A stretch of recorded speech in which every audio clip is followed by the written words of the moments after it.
Hello friends मु आपन को स्वागत करुच्ची मोर channel crypto in currency TV रे आ मु आज आपण मानू गोटे अपडेट देवाक चाहूँगी गोटे एटीसी विषय रे कि आपण जदि एटीसी बहुत महंगा प्राइस रे किनिचंती ताहले कंपनी आपण को बोनस दोची।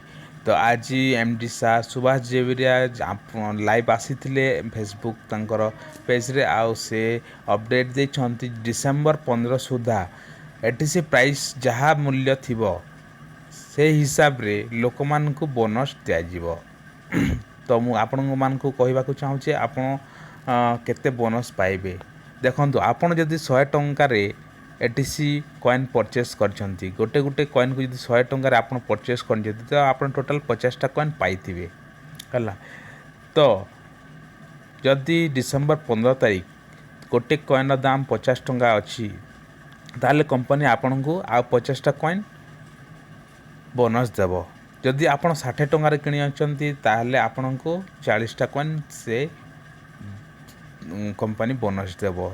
से परे आपण यदि 70 टा कॉइन पाई छंती कंपनी 30 टा कॉइन बोनस देबो। से हिसाब रे गोटे भल न्यूज आसी कंपनी आडू। तो जो माने महंगार कॉइन किनिछंती से मान को निराश न करिया पई से मान को कंपनी बोनस दोछि जोटा कि बहुत बहुत खुशीर खबर।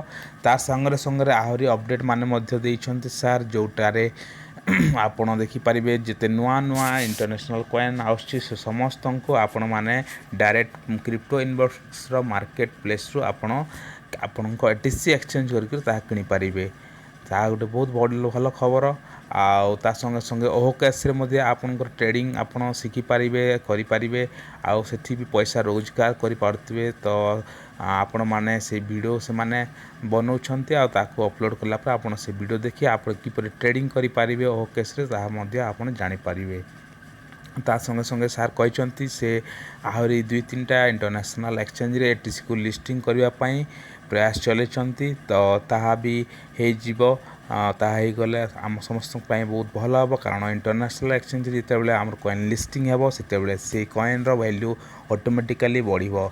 जेहेतु जेते इंटरनेशनली ताहा ट्रेडिंग हेबो तार वैल्यू बढ़िबो।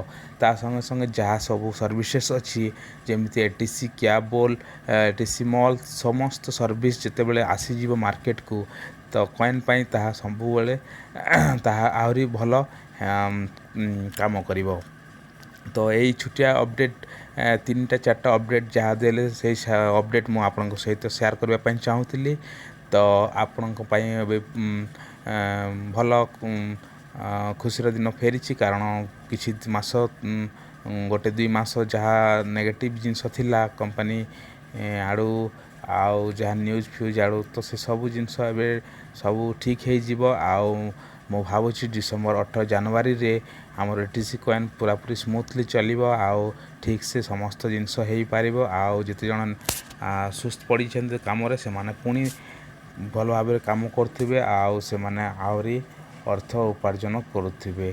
तो मु आशा करे आपनको ए अपडेट भल लागितिबो। आउ जदि आपनको पसंद लागिला ताहले मोर चैनल को सब्सक्राइब करंतु एवं आपण हेमिति मोर नुआ नुआ वीडियो सब देखु थांतु।